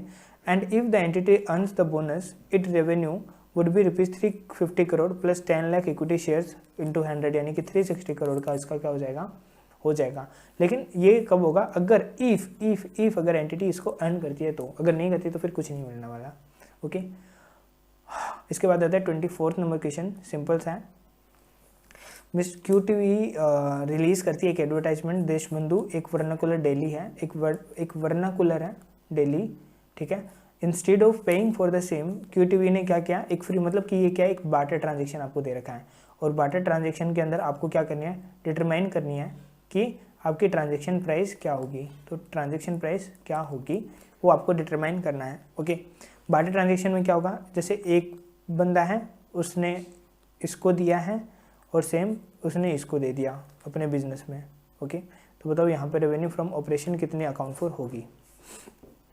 तो देखिए सबसे पहले इंडेक्स 115 बोलता है कि यह एक्सक्लूड करता है, ठीक है, नॉन मॉनेटरी ट्रांजेक्शन्स को between entities in the same line of business, okay. जो इंडेक्स 115 है ना, अगर सेम लाइन ऑफ बिजनेस में आप हो और वो अगर आपस में बार्टर ट्रांजेक्शन करती है तो उनको एक्सक्लूड करता है, मतलब नॉन मॉनेटरी कंसिडरेशन के जो ट्रांजेक्शन है। एग्जाम्पल के लिए जैसे ऑयल पंप वाला हो गया, ओके, मतलब क्या है, मान लो मुकेश अंबानी का है, वो साउथ में अच्छा पेट्रोल का वो है, वही अगर मैं ONGC की कहूँ तो उनका आसाम साइड में अच्छा प्लांट है, तो वो क्या करते हैं, अब अगर मुकेश अंबानी का आसाम में कस्टमर होता है तो उनको बोल देते हैं ONGC को कि आप उधर सप्लाई कर दो, आपका कोई इधर का होगा तो मैं सप्लाई कर दूंगा। तो इस तरह से ये ट्रांजेक्शन्स को वो करते हैं, तो उन केस को एक्सक्लूड किया गया है इंडेक्स 115 की डेफिनेशन से, ताकि वो सेल कर सके, फैसिलिटेट कर सके सेल कस्टमर को या फिर पोटेंशियल कस्टमर को। एग्जाम्पल के लिए, the standard would not apply to contract between 2 oil companies that agree to an exchange of oil, जो कि एक्सचेंज करती है ऑयल का, ताकि वो कस्टमर की डिमांड को डिफरेंट स्पेसिफाइड लोकेशन पे टाइमली बेसिस पे फुलफिल कर सके। In industries with the homogeneous product, अगर होमोजेनियस प्रोडक्ट होता है ऐसी इंडस्ट्री में तो यह कॉमन एंटिटीज़ के लिए, तो वो आपस में एक्सचेंज करते रहते हैं, okay. In the current scenario, लेकिन जो करंट सिनेरियो दे रखा है ऑन द कॉन्ट्रेरी है, वो क्या इंडेक्स 115 में कवर होगा, बिकॉज दोनों सेम लाइन ऑफ बिजनेस में नहीं है। एक जो है वो वर्नाकुलर की लाइन में है और दूसरा एडवर्टाइजमेंट की लाइन में है, तो दोनों आपस में क्या कर रहे हैं, एक दूसरे का एडवर्टाइज कर रहे हैं, तो वो नहीं चलेगा, वो इंडेक्स 115 में कवर हो जाएगा, उसको एग्जम्पशन यहाँ पे नहीं है। दोनों के डिसिमिलर गुड्स और सर्विसेज हैं, because both of the entity deal करती है डिफरेंट मोड ऑफ मीडिया के अंदर, जैसे कि एक तो प्रिंट मीडिया में करती है और एक दूसरी इलेक्ट्रॉनिक मीडिया के अंदर करती है, okay. Further in the current scenario, यहाँ पे consumption by the said parties and hence it does not fall under the para 5T। यहाँ पे ये भी नोट करना है कि even if it was facilitate sales to customer और potential customer it would not be scoped out, ये scoped out नहीं होगी, and parties are not in the same line of the business, party वो same line of business में नहीं होगी। इसीलिए entity consider करेगी टर्म्स ऑफ द कॉन्ट्रैक्ट को एंड इसकी कस्टमर बिजनेस प्रैक्टिसेस को to determine the transaction price. Transaction price is amount of consideration to which an entity expects to entitle for the exchange of transferring the goods और services excluding the amounts collected on behalf of third parties, जो third parties के behalf पे collect होती हैं, including fixed amounts, variable amount और both. इसीलिए index 115 provide करता है that to determine the transaction price for contract in which a customer promise consideration in a form other than cash, entity measure करेगी non cash consideration को at fair value, वो fair value पे record करेगी। इसीलिए fair value कौन सी वाली लेनी है, जो एक दूसरे को एंटिटी है वो दे रही है। ओके, इन अकॉर्डेंस विद, जैसे क्यूटीवी एंड देश बंधु है वो मेजर करेंगे revenue promised in the non consideration as per the index 115 के प्रिंसिपल के अकॉर्डिंग, फेयर वैल्यू के ऊपर वो रिकॉग्नाइज कर लेंगे। अब बात करते हैं A limited and week limited, power supply company है, वो एक पार्टी ट्रांजेक्शन में इन्वॉल्व होती है। यह एक टेलीकॉम कंपनी है जो कि एग्रीमेंट करती है बी लिमिटेड से कि वो सप्लाई करेगी जो कि generation and supply of power में इंगेज है, और जो दूसरी है एक टेलीकॉम कंपनी है वो बी लिमिटेड के साथ में आती है पावर सप्लाई के लिए। एग्रीमेंट प्रोवाइड करता है ए लिमिटेड को कि वो उसको 1 लाख मिनट्स का टॉक टाइम देगा। मतलब देखो, एक तो टेलीकॉम कंपनी है और एक पावर सप्लाई कंपनी है। टेलीकॉम कंपनी इसको क्या करती है, फ्री में मिनट्स दे देती है, फ़ोन वगैरह की सर्विसेज देती है, और ये फ्री में इसको क्या कर देती है, इलेक्ट्रिसिटी दे देती है। ये वाला केस है। ओके, और इसी का ये डाटा लिखा हुआ है। अब कितना कितना है, ये जो देगी ना वो किसको, इसको क्या मिलेगा, 1 लाख मिनट देगी। ओके, 1 लाख मिनट देगी, और हर एक मिनट की वैल्यू क्या है, 0.5। ओके, और ये क्या करेगी, 20,000 यूनिट देगी, और हर एक यूनिट के लिए 2.5 रुपये चार्ज करती है। तो इसकी वैल्यू भी 50,000 है फेयर वैल्यू में, और इसकी भी वैल्यू 50,000 है फेयर वैल्यू में। तो 50,000 दोनों रेवेन्यू रिकॉग्नाइज करेगी यहाँ पे। ओके, तो ऑन ए टाइमली बेसिस पे होगा एज पर यहाँ पे एंटिटी है वो कंसिडर करेगी टर्म्स ऑफ द कॉन्ट्रैक्ट और अपनी कस्टमरी बिजनेस प्रैक्टिस को, ताकि वो ट्रांजेक्शन प्राइस को डिटरमाइन कर सके। ट्रांजेक्शन प्राइस वो होती है जो एंटिटी एक्सपेक्ट करती है कि वो अपने गुड्स या सर्विसेज जो कि उसने प्रोमिस किए हैं, जब वो कस्टमर को रेंडर करेगी तो वो इंटाइटल होगी in exchange of the promise goods. Okay, लेकिन उसमें कौन सी अमाउंट इंक्लूड नहीं होगी, अगर उसने कोई थर्ड पार्टीज के बिहाफ पे अमाउंट कलेक्ट किया है तो, लाइक जैसे ट्रांसपोर्टर का खर्चा या फ्रेट का खर्चा होता है वो वाला। ओके, तो consideration promise in the contract with a customer include कर सकता है फिक्स्ड अमाउंट, वेरिएबल अमाउंट और बोथ। फिक्स्ड, वेरिएबल या फिर बोथ को है वो यहाँ पे इंक्लूड कर सकता है। इंडेक्स 115 प्रोवाइड करता है कि वो डिटरमाइन करने के लिए transaction price contract in which a customer promises consideration in form other than cash, entity measure करेगी नॉन कैश कंसिडरेशन को at fair value. Fair value पे है वो क्या करेगी, मेजर करेगी। इसीलिए रेवेन्यू रिकॉग्नाइज किया जाएगा ए लिमिटेड के द्वारा। वो consideration in the form of power unit होगा जो कि एक्सपेक्ट करती है to entitle the talk time sold, यानी 50,000 और इसके लिए भी 50,000, दोनों के लिए 50,000 हो जाएगा। क्वेश्चन नंबर 26, यहाँ पे एमएस लिमिटेड है, वो एक मैन्युफैक्चरर है कार का, और इसने सप्लायर है स्टीयरिंग सिस्टम का एसके लिमिटेड। एमएस लिमिटेड है वो एक ऑर्डर प्लेस करता है 10,000 स्टीयरिंग सिस्टम का, और 25,000 रुपये पर स्टीयरिंग सिस्टम देता है। ओके, जो टूलिंग है उसकी फेयर वैल्यू 2 करोड़ रुपए है at contract inception. SK limited ने डिटरमाइन किया कि ईच स्टीयरिंग सिस्टम है वो रिप्रेजेंट करता है एक single performance obligation, and that control of the steering system transfer to MS limited upon delivery, और वो डिलीवरी पे उसको ट्रांसफर भी हो जाएगा। एसके लिमिटेड में use the tooling for other project and determine करता है कि यह ऑब्टेन कर लेगा कॉन्ट्रैक्ट ऑफ टूलिंग का। तो डिटरमाइन कीजिए ट्रांजेक्शन प्राइस। पता नहीं समझ नहीं आया भाई क्या लिखा हुआ है, एक बार फिर से देखो, फटाफट से देखते हैं अपन। ओके, एमएस लिमिटेड, ओके, यह एक कंपनी हो गई, ठीक है। एसके लिमिटेड दूसरी कंपनी हो गई, ठीक है। यह मैन्युफैक्चरिंग करता है कार की, ओके, और इसीलिए इसने स्टीयरिंग सिस्टम सप्लाई किया है। ओके, इसको स्टीयरिंग सिस्टम की ज़रूरत पड़ती है भाई। एमएस लिमिटेड यानी मारुति सुजुकी लिमिटेड है, ओके, वो किसी ये एसके लिमिटेड से स्टीयरिंग खरीदती है। ओके, एमएस लिमिटेड ने 10,000 स्टीयरिंग सिस्टम का, मारुति ने 10,000 स्टीयरिंग सिस्टम का वो ऑर्डर किया, और उसने एग्री किया कि वो 25,000 रुपये पर स्टीयरिंग सिस्टम पे कर देगी। ओके ओके, टू दैट, और साथ में कंट्रीब्यूट करेगी tooling to be used in SK's production process. Okay, वो क्या करेगी, टूलिंग जो यूज़ होने हैं उसको वो देगी। मतलब ये अल्टीमेटली कितना रुपए पे कर रही है, 25,000 रुपये, और वो भी 10,000 स्टीयरिंग के, ठीक है। तो ये 4 जीरो इसके आगे लगा दो, इतने रुपए तो वो ऐसे दे रही है, और प्लस 2 करोड़ रुपए है वो और दे रही है, किसके, टूलिंग के रिगार्डिंग। तो टोटल ये कितना दे रही है, लगभग ये 25,100 यानी 25 2 27 करोड़ रुपए वो यहाँ पे कर रही है। गॉट इट, 27 करोड़ रुपीज़ का वो यहाँ पे पेमेंट कर रही है। तो बताइए कितनी ट्रांजेक्शन प्राइस होगी, 27 करोड़ होगी, सिंपल। मतलब वो कैश में पे कर रही है तो भी इंक्लूड करना है, अगर कोई चीज़ दे रही है तो उसकी फेयर वैल्यू ले लो, ठीक है, आपको लेना है। ओके, 27 में क्या है भाई, 1 साल का कॉन्ट्रैक्ट हुआ है कि वो सेल करेगा goods to a customer with a large global chain of retail store. और ये कौन है, मान लो अपना बिग बाज़ार। ओके, जो एक एंटिटी है वो बिग बाज़ार को क्या करती है, सेल करती है। ओके, और 1 साल का कॉन्ट्रैक्ट किया है। अब बिग बाज़ार वाले ऐसे तो लेते नहीं है, ठीक है, उन्होंने कमिट किया है, कस्टमर कमिट्स कहता है कि वो बाई करेगा एटलीस्ट 15 करोड़।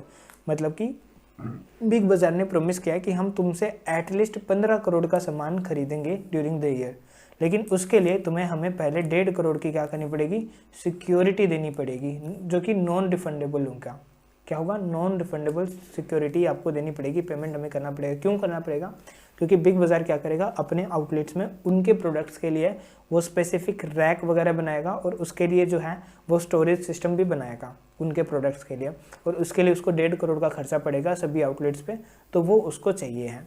ओके, ये जो 1.5 करोड़ का पेमेंट है वो कंपनसेट करेगा कस्टमर को for the changes it needs to make to its shelving to accommodate the entity's product. Entity के प्रोडक्ट को अकोमोडेट करने के लिए जो चेंजेस करने पड़ेंगे, तो ये सिर्फ उसी के लिए कंपनसेशन है। इसीलिए एंटिटी, हाँ, और ये भी नहीं है कि जब कॉन्ट्रैक्ट खत्म हो जाएगा तो वो सेल्स वापस जाके उठा लेगा, वो बिग बाज़ार के ही रहेंगे, तो उसका यहाँ पे कोई कंट्रोल भी वो ऑब्टेन नहीं कर सकता है कस्टमर की सेल्स पे। तो डिटरमाइन कीजिए ट्रांजेक्शन प्राइस क्या है। तो देखो मैंने 15 करोड़ पे किए, मेरे को 15 करोड़ है वो मिलेंगे कस्टमर से, और 1.5 मैंने पे कर दिया, तो अल्टीमेटली मेरा कितना है, 13.50 करोड़ ही है, जो कि जैसे जैसे सप्लाई करता जाऊंगा, यानी कि यहाँ पे एक तरह से ये देख सकता हूँ कि 10% वैल्यू मेरा हर सप्लाई में, अगर मैं 50 लाख का गुड्स उसे बेचता हूँ तो उसमें से 10% कम कर दूंगा, क्योंकि इतना मेरा डिस्काउंट का ही अमाउंट है एक तरह से, तो 45 लाख की ही मेरी सेल यहाँ पे बुक होगी। ओके ओके, तो ये देखो ईच गुड्स बाई 10% है, वो क्या कर देगा, ट्रांजेक्शन प्राइस को वो रिड्यूस कर देगा।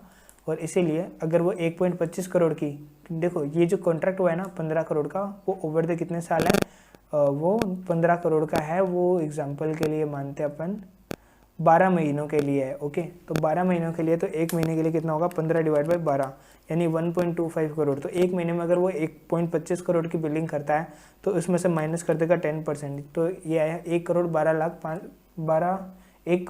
लाख 50,000 रुपये, वो क्या करेगा, रेवेन्यू को रिकॉग्नाइज करेगा, जो कि ये वाली अमाउंट है। ओके, यहाँ पे 27 भी आपका कंप्लीट हुआ। फिर आते हैं अपन 28 में, यहाँ पे 2 डिफरेंट 3 4 बड़ा वाला क्वेश्चन है। ओके, चलो कोई नहीं, कर लेते हैं, ठीक है। एंटिटी 1 ने सोल्ड किया मशीनरी 2 मिलियन, पेमेंट डाउट है, टीपी का क्या होगा, एंड मल्टीपल केसेस हैं। तो चलो देखते हैं एक करके।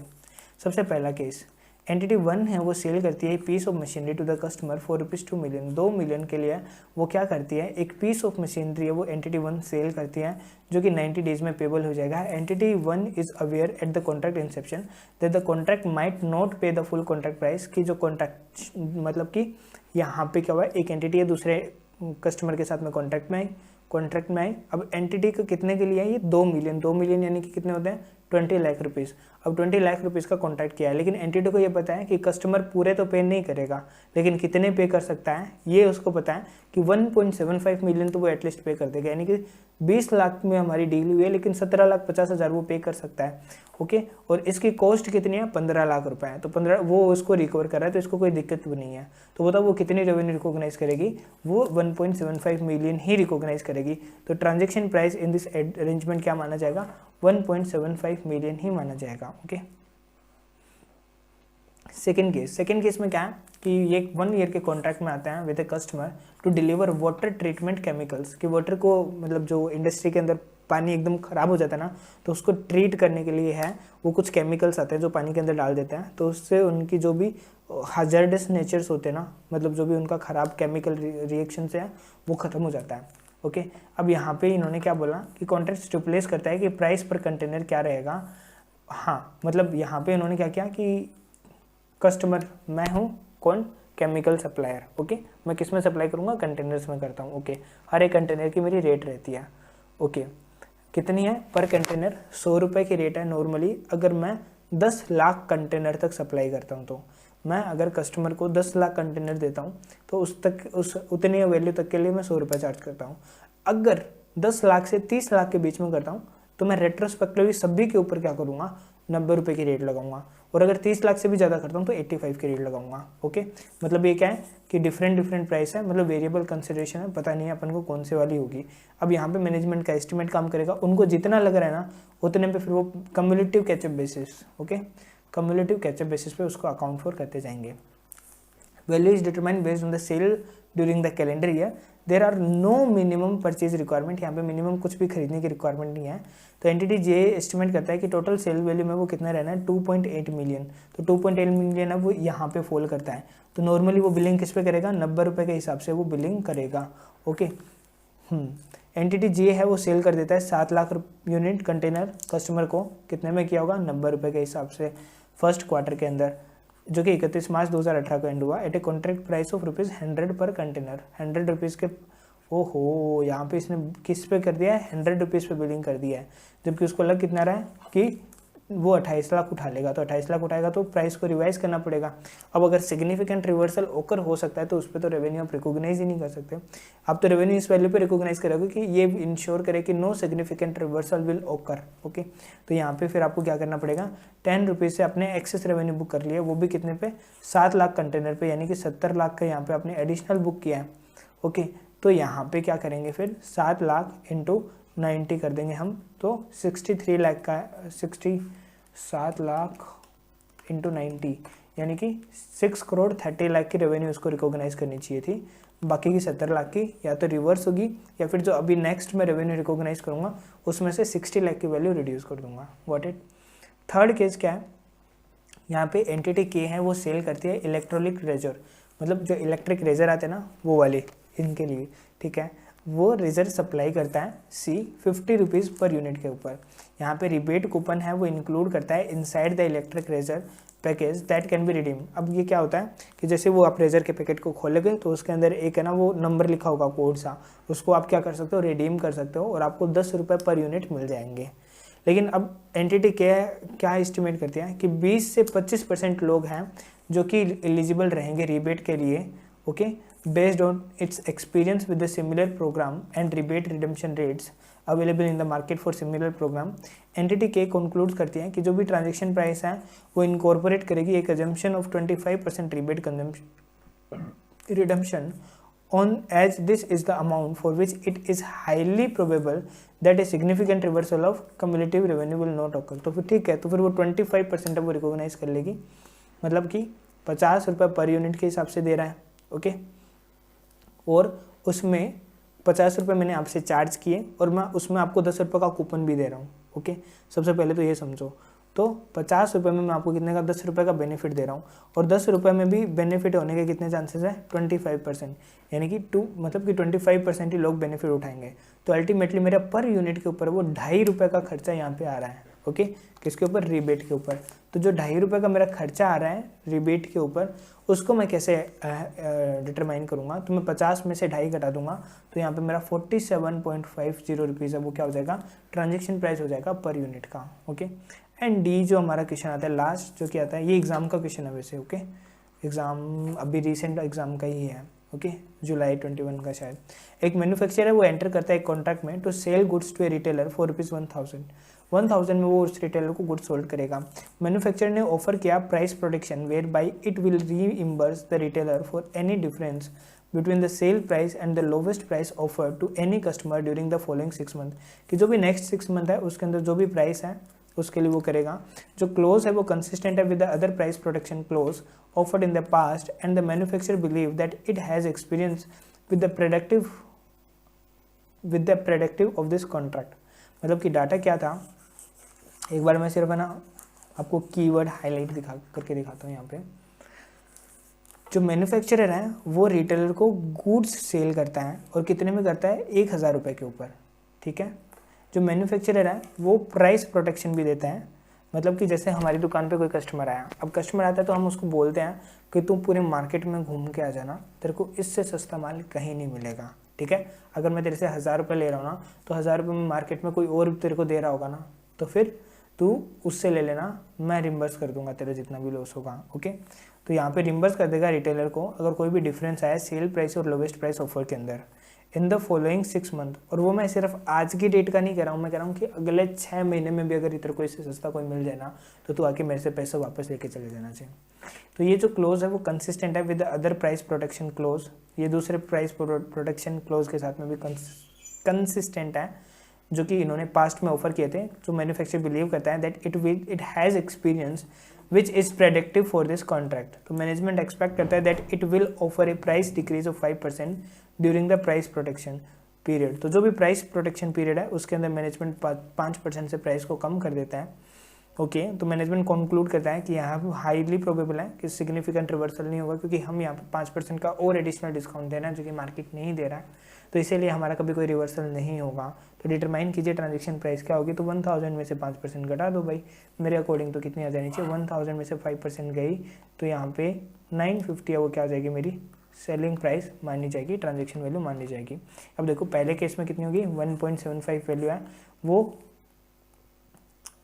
मैट हो जाएगी। सेकंड के केस में मैं क्या करूँगा, यहाँ पे 63 मिलियन की मैं रिकॉग्नाइज करूँगा और लाइबिलिटी रिकॉग्नाइज करूँगा 7 मिलियन की। थर्ड के अंदर 47.5 हो जाएगा और इसमें 950 है वो मेरी रेवेन्यू हो जाएगी, ओके। अब आते हैं 29 नंबर क्वेश्चन में। ये अगेन एरोप्लेन कंपोनेंट सप्लायर है और फाइनेंस कंपोनेंट के ऊपर अब ये क्वेश्चन आने लग गए हैं, ओके।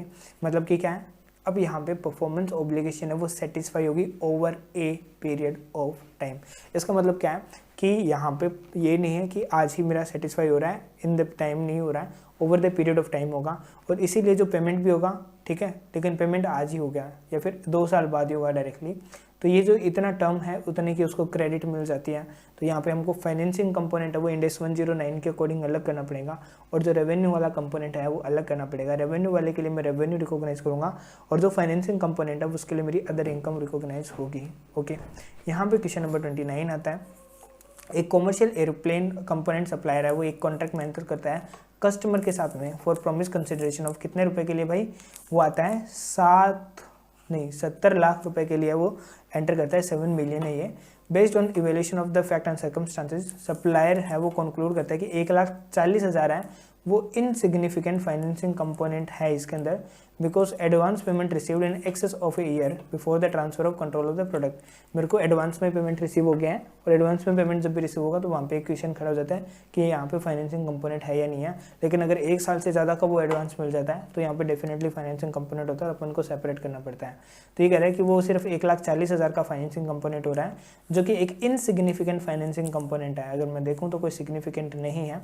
तो what if the advance payment was larger, कि मान लो एडवांस पेमेंट ज़्यादा होता और 14 लाख रुपए वो रिप्रेजेंट करता फाइनेंसिंग कंपोनेंट को, तो उस केस के अंदर हम क्या करते हैं। तो देखो यहाँ पे एंटिटी कंक्लूड करती है कि 1,40,000 यानी कि 2% ऑफ द कॉन्ट्रैक्ट प्राइस है वो सिग्निफिकेंट नहीं है और इसीलिए एंटिटी को यहाँ पे एडजस्ट करने की कंसिडरेशन को कोई ज़रूरत नहीं है। लेकिन यहाँ पे 14 लाख रुपए लार्जर हैं और इसीलिए एंटिटी को यानी कि 20% है, इसीलिए यह सिग्निफिकेंट एंटिटी यहाँ पे एडजस्ट करेगी कंसिडरेशन प्रोमिस को फॉर द फाइनेंसिंग कंपोनेंट। तो यहाँ पे 29 नंबर क्वेश्चन भी हो जाता है। अब आता है क्वेश्चन नंबर 30 जो कि बोलता है हमारा NKT लिमिटेड के बारे में। अगेन यहाँ अब सारे फाइनेंसिंग कंपोनेंट के क्वेश्चन चलने वाले हैं कई देर तक, ठीक है। तो फाइनेंसिंग कंपोनेंट के अंदर NKT लिमिटेड क्या बोलता है कि वो एक प्रोडक्ट को सेल करता है कस्टमर को कितने में, 1,21,000 में, जो कि पेबल है 24 मंथ आफ्टर द डिलीवरी। जैसे डिलीवरी हो जाती है उसके 24 महीने के अंदर है वो आपको पेबल हो जाएगा। जो कस्टमर है वो कंट्रोल ऑब्टेन करता है प्रोडक्ट का कॉन्ट्रैक्ट के इंसेप्शन पे। कॉन्ट्रैक्ट परमिट करता है कस्टमर्स को to return the product within 90 days, कि 90 डेज के अंदर भाई अगर तेरा मन नहीं हो तो तू वापस से हमको रिटर्न करके चले जाना। कस्टमर को सेल कर रहा है 1,21,000 के प्रोडक्ट, ठीक है। 24 महीने में डिलीवरी होगी। मैंने आज NKT लिमिटेड है उसने आज प्रोडक्ट कस्टमर को बेचे हैं 1,21,000 के लिए, जिसका लिए जो पेबल है वो 24 महीने बाद में डिलीवरी के। मैंने आज आपको दे दिया और आप मेरे को 2 साल बाद में पेमेंट करोगे। वाह, उसके लिए मैंने 1,21,000 चार्ज किया है। और नॉर्मली मैं कितना करता हूँ, 1,00,000 रुपये चार्ज करता हूँ। तो जो मैंने 21,000 चार्ज किया वो किसके लिए किया है, यहाँ पे 10% की इंटरेस्ट रेट है, तो 21,000 रुपये वो मेरा 10,000 का 10%, पहले साल के लिए 10,000 और दूसरे साल के लिए 1,10,000 इंटू 10%, ये कितना हो गया मेरा 11,000। तो टोटल मेरा 2 सालों का इंटरेस्ट हो गया 21,000 रुपये। तो मेरे को ये अकाउंट करना पड़ेगा, ओके। और 1,00,000 का ही मैं रेवेन्यू रिकॉग्नाइज करूँगा यहाँ पे, ओके। डेटर के ऊपर हर 10% की रेट से इंटरेस्ट चढ़ाता जाऊँगा। जो कॉन्ट्रैक्ट है वो सिग्निफिकेंट फाइनेंसिंग कंपोनेंट को इंक्लूड करता है और ये difference amount of the promise consideration है वो 1,21,000 है एंड केस सेलिंग प्राइस 1,00,000 है at the date when that the goods are transfer to the customer. Contract include करता है एक इम्प्लिसिट रेट ऑफ 10% एंड जो 1,21,000 है वो केस सेलिंग प्राइस है। तो एंटिटी इवेल्युएट्स करता है द रेट एंड कंक्लूड्स करता है कि ये कॉमन सिट करेगा the rate of the would be reflected in a separate performance obligation in this respect or accordingly until the entity receive the cash payment from the customer interest revenue है वो recognize की जाएगी Ind AS 109 के according as per the effective interest rate method। तो ये 10% है वो effective interest rate है, अगर नहीं भी दी होती तो फिर अपन IRR से इसको कैलकुलेट करते हैं कि 21,000 का इंटरेस्ट है और मतलब वो ये कि NAV दोनों को इक्वल करना होता है अपन को। IRR कैसे निकालते हैं वो अपन Ind AS 109 के अंदर सीख लेंगे अच्छे से। फॉर प्रेजेंट आपको सिर्फ ये समझना था कि इसका ट्रीटमेंट कैसे होना वो मैंने आपको बता दिया, ओके। अब यहाँ पे 31 नंबर क्वेश्चन भी मैं आपको करा देता हूँ। क्वेश्चन नंबर 31 क्या बोलता है, वीटी लिमिटेड है वो एंटर करता है कॉन्ट्रैक्ट में with the customer to sell equipment कि भाई मैं क्या करूँगा, कस्टमर बोलता है कि सेल करना आपको इक्विपमेंट, जो इक्विपमेंट है वो ट्रांसफर किया जाएगा कस्टमर को when the contract is sine. जब कॉन्ट्रैक्ट साइन हो जाता है तो अपन इक्विपमेंट क्या कर देंगे, कस्टमर को ट्रांसफर कर देंगे। जो price stated in the contract है वो 1 करोड़ है plus A 10% contractual rate of interest है जो कि 60 मंथली इंस्टॉलमेंट में पे होगा 2,12,470। मतलब कि एक तरह से मैंने आपसे गाड़ी खरीदी है, सिंपल सा ट्रांजेक्शन है, क्या मैंने आपसे गाड़ी खरीदी है, ओके। आप बेचने वाले हो, मैंने गाड़ी खरीदी है, हायर परचेज पे खरीदी है ये मान लो, या फिर मारुति के शोरूम से जाके खरीदी है, मारुति बेचने वाला है यहाँ पे।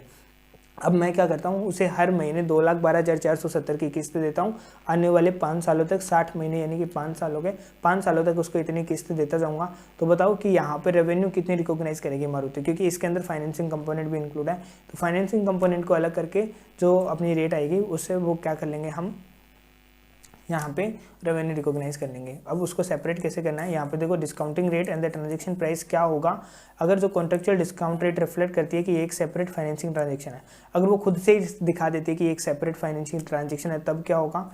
तो देखिए, in evaluating the discount rate in the contract that contains a significant financing component, यहाँ पे वीटी लिमिटेड को ऑब्जर्व करना है that the 10% contractual rate of interest reflect करता है the rate that would be used in a separate PO and जो rate of 10% है वो क्रेडिट कैरेक्टरिस्टिक है वो रिफ्लेक्ट करता है कस्टमर का।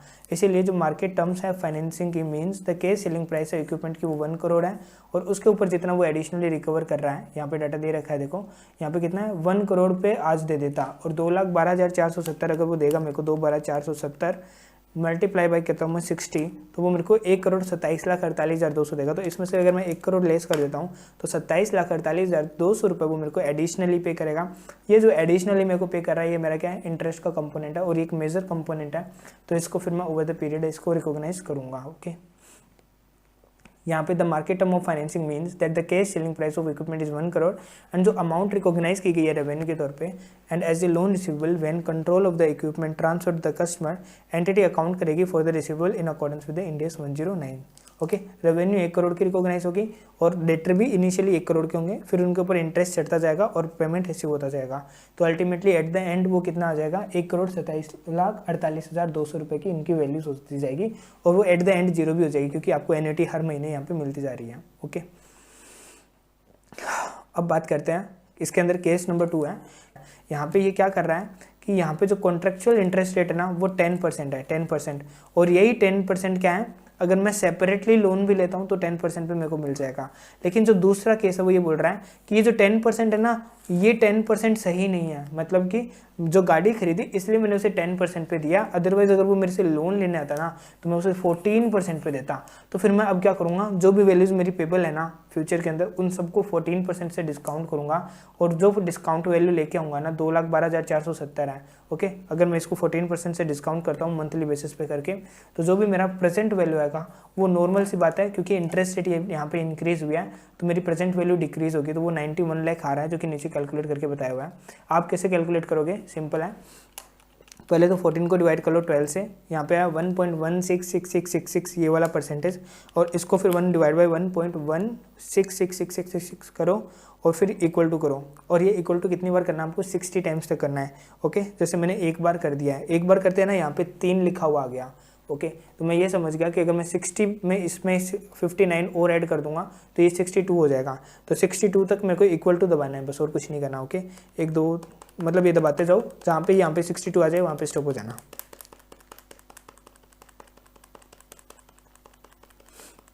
अभी मेरा पहुँच गया है 50 तक, एंड 57, 58, 59, 60, 61, 62, तो 62 मेरा यहाँ पे आ चुका है। इसको मैं GT कर देता हूँ। GT क्या, तो ये एग्जैक्टली मेरा 6 आ रहा है। ओके, क्या आ रहा है, 6 आ रहा है। तो यहाँ पे मैं इसको मल्टीप्लाई कर दूंगा, 2,12,12,000 और कितनी थी, 470 रुपये की किस्त। तो इससे मल्टीप्लाई करा तो ये आया है मेरा, कुछ गलती हुई लग रहा है मेरे को, 1 डिवाइड 1.14, 1 2 3 4 5 6,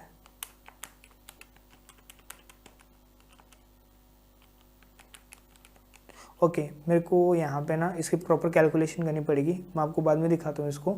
और अभी के लिए ये वीडियो यहीं ख़त्म करते हैं। 14% के रेट से है वो, ये हमारी 91 लाख रुपीज़ रेट आएगी, और वो वाली क्या हो जाएगी, मतलब कि मैंने इसको क्या किया है, 60 मंथ को मंथली पेमेंट से डिस्काउंट किया है 14% की रेट से, तो 91,31,346 है वो मेरा पेमेंट आ जाएगा। तो एंटिटी इसको काउंट करेगी लोन रिसीवेबल को in accordance with the Ind AS 109। Okay, यहाँ तक 31 क्वेश्चन हमारे कंप्लीट हो गए। अब 32 से देखते हैं, जितना खींचा जाएगा खींचते हैं नेक्स्ट वीडियो के अंदर। एंड जब क्वेश्चंस लेंथी होते हैं ना, तो फिर वीडियोस में पता नहीं क्या ही हो जाता है। ओके, तो होप सो आपको ये वीडियो पसंद आई होगी।